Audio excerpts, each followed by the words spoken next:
Janasena party అధినేత ఆంధ్రప్రదేశ్ ఉప ముఖ్యమంత్రి పవన్ కళ్యాణ్ సంచలన నిర్ణయం తీసుకోబోతున్నారా? కేంద్రంలోని బీజేపీ పెద్దల ఒత్తిడితో ఆయన యూటర్న్ తీసుకునే యోచనలో ఉన్నారా? రాజకీయంగా తన భవిష్యత్తుకు సంబంధించి కీలక అడుగులు వేసే యోచనలో పడుతున్నారా? ఇలాంటి అనేక ప్రశ్నలైతే ఇప్పుడు ఉదయిస్తున్నాయి. ఇది ఏపీ రాజకీయాల్లోనే కీలక వ్యవహారంగా చూడాల్సి ఉంటుంది. ఆంధ్రప్రదేశ్లో రాజకీయంగా తెలుగుదేశం పార్టీ అధిష్టానం తదుపరి నేతగా లోకేష్ని ఎస్టాబ్లిష్ చేసే ప్రయత్నాల్లో ఉంది. ఇప్పటికే పార్టీ వ్యవహారాల్లో వర్కింగ్ ప్రెసిడెంట్గా లోకేష్కి బాధ్యతలు అప్పగించారు. రేపో మాపో ప్రభుత్వ అధినేతగా కూడా లోకేష్ని నియమించాలన్న తపన టీడీపీలో చాలా పెద్ద స్థాయిలో కనిపిస్తుంది. ఇది రాజకీయంగా పవన్ కళ్యాణ్కి తలనొప్పిగా మారేటువంటి వ్యవహారం. తెలుగుదేశం పార్టీలో చంద్రబాబుతో పాటు ఆయన తదుపరి నాయకుడిగా నారా లోకేష్ను కూడా జన సైనికులు మోయాల్సి వస్తే అది కూటమిలోనే చాలా పెద్ద స్థాయిలో కలకలం రేపేటువంటి అంశం అవుతుంది. ఇదే ఇంతకాలంగా టీడీపీ జనసేన నాయకత్వాన్ని దీర్ఘ ఆలోచనకి గురిచేస్తున్నటువంటి విషయం. ఈ తరుణంలోనే తాజాగా మోదీ హైదరాబాద్ పర్యటనలో ఆసక్తికర ప్రతిపాదనలు తెర మీదకు వచ్చినట్టుగా తెలుస్తోంది. ఇది చాలా కీలకమైనటువంటి పరిణామంగా మారేందుకు ఆస్కారం అయితే కనిపిస్తోంది. భవిష్యత్తులో ఆంధ్రప్రదేశ్ రాజకీయాల కన్నా పవన్ కళ్యాణ్ తెలంగాణ మీద దృష్టి సారించాలి అనే ప్రతిపాదనను నరేంద్ర మోదీ ముందుకు తీసుకొచ్చినట్టుగా సమాచారం. ముఖ్యంగా తెలంగాణలో బీజేపీకి నాయకత్వ లోటు చాలా పెద్ద స్థాయిలో వేధిస్తోంది. ఇప్పటికే పశ్చిమ బెంగాల్ ఎన్నికల ఫలితాల తర్వాత బీజేపీ నాయకత్వం కర్ణాటక తెలంగాణ మీద కేంద్రీకరించింది అనే ప్రచారం అయితే సాగుతోంది. కానీ తెలంగాణలో బీజేపీ ఉనికి చాటుకోవాలన్న నాయకత్వ సమస్య ఆ పార్టీకి అనేక రకాలుగా అడ్డంకిగా మారుతుంది. ఇప్పటికే పలు ప్రయోగాలు చేసినప్పటికీ ఫలిస్తున్న దాఖలాలు లేవు.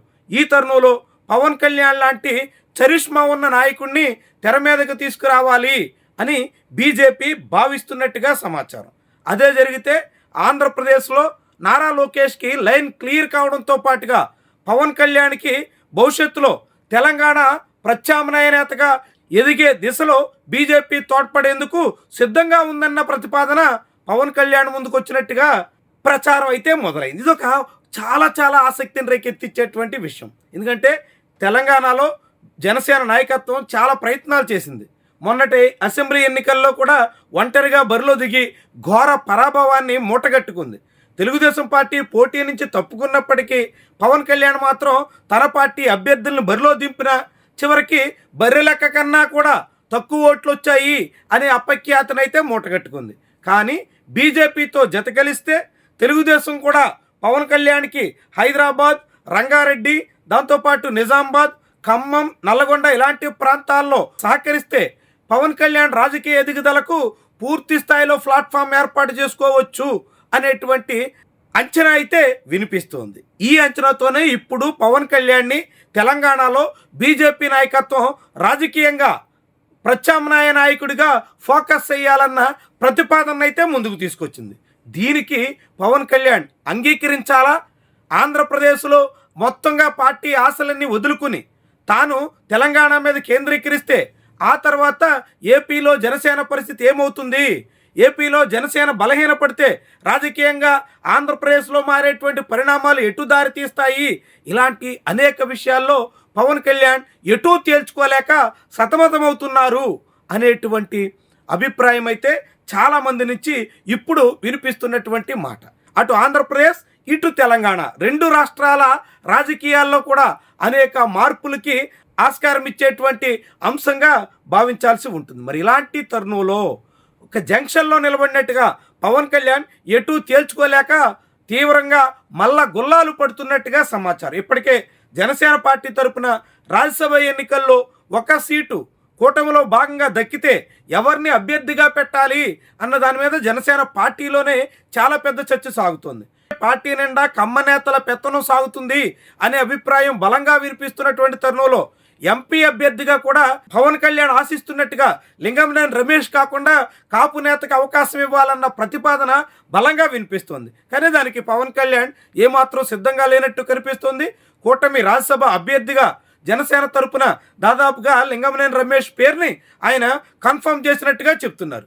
ఇదే తరుణంలో ఇప్పుడు ఆంధ్ర తెలంగాణ ఈ రెండు రాష్ట్రాల రాజకీయాల్లో ఏది తేల్చుకోవాలి, ఏపీలో జెండా పీకేసి తెలంగాణలో జనసేన మీద ఫోకస్ పెడితే అది ఎలాంటి ఫలితాన్ని ఇస్తుంది, ఇప్పటికే దేశవ్యాప్తంగా బీజేపీకి వ్యతిరేక గాలులు మొదలయ్యాయి అనే ప్రచారం నేపథ్యంలో మోదీ అమిత్ షా నమ్ముకుని ఎలా ముందుకెళ్ళాలి, ఇలాంటి అనేక అంశాలతో కూడినటువంటి ప్రశ్నలు అయితే ఇప్పుడు పవన్ కళ్యాణ్ని తీవ్రంగా తొలిచివేస్తున్నాయి. దాంతో పవన్ కళ్యాణ్ ఎటు పాలుపోక ఏది తేల్చుకోలేక అనేక రకాలుగా ఇక్కట్లలో పడినట్టుగా తెలుస్తుంది. మరి ఇలాంటి పరిస్థితుల్లో ఆంధ్రప్రదేశ్లో జనసేన భౌతవ్యాన్ని వదులుకుని తెలంగాణ మీద దృష్టి సారిస్తే అప్పుడు తెలంగాణలో జనసేన బీజేపీ ఒకవేళ బీఆర్ఎస్ కూడా కలిస్తే కూటమిగా బరిలో దిగే పరిస్థితుల్లో ఎలాంటి రాజకీయాలకు ఆస్కారం ఉంటుంది అన్నది పవన్ కళ్యాణ్ తీవ్రంగా శోధిస్తున్నటువంటి అంశం. అదే సమయంలో ఆంధ్రప్రదేశ్లో నారా లోకేష్కి లైన్ క్లియర్ చేయడం కోసమే పవన్ కళ్యాణ్ జనసేన పార్టీ షట్టర్లు క్లోజ్ చేసేదానికి కూడా సిద్ధమయ్యారు అనే ప్రచారం సాగితే అది తన రాజకీయ భౌతవ్యం మీద ఎలాంటి ప్రభావాన్ని చూపుతుంది అనేటువంటి సంశయం కూడా పవన్ కళ్యాణ్ని వెంటాడుతోంది. గతంలో కూడా పవన్ కళ్యాణ్ బహిరంగంగానే వెల్లడించారు, తన పార్టీని బీజేపీలో విలీనం చేసేయమని అమిత్ షా వంటి నేతలు ఒత్తిడి తెస్తున్నారు, అయినా కంఠంలో ప్రాణం ఉండగా ఎట్టి పరిస్థితుల్లోనూ జనసేన పార్టీని ఏ పార్టీలోనూ విలీనం చేసే ప్రసక్తే లేదు అంటూ పవన్ కళ్యాణ్ బహిరంగంగానే ప్రకటించారు. అలాంటి పవన్ కళ్యాణ్ మీద ఇప్పుడు ఆంధ్రప్రదేశ్ రాజకీయాలను విడిచిపెట్టి తెలంగాణలో కీలకంగా మారాలి, క్రియాశీలకంగా వ్యవహరించాలి, తెలంగాణ రాజకీయాల మీద కేంద్రీకరించాలి అని బీజేపీ నాయకత్వం ఒత్తిడి పెట్టేటువంటి ప్రయత్నం చేస్తున్న తరుణంలో ఇప్పుడు ఎలాంటి నిర్ణయాన్ని తీసుకుంటారు, ఇప్పుడు ఏ తీరున సాగుతారు, ఇది పవన్ కళ్యాణ్కి చాలా కీలకమైనటువంటి విషయం.